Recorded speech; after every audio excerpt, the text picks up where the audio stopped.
iyangithinta le Timothi wokuqala 6:10 sithuthuthi ethulweni mzalwane. 7 Don't let your life depends on money. Depend in God.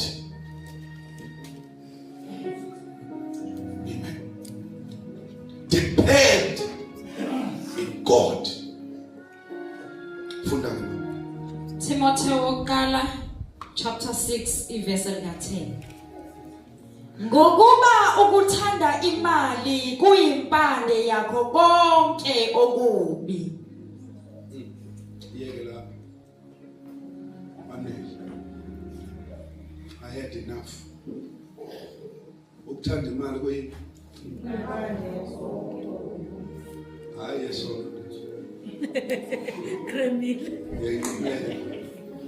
Mawuthi yesona ngabe likhona into eyodwa.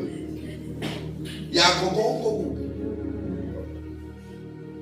Kuyipande konke okubi. Thanda imali. It feels good ukuba nemali bazalwane. Amen. It's nice to have money. Uzwa kahle. Ulala ubuthongo.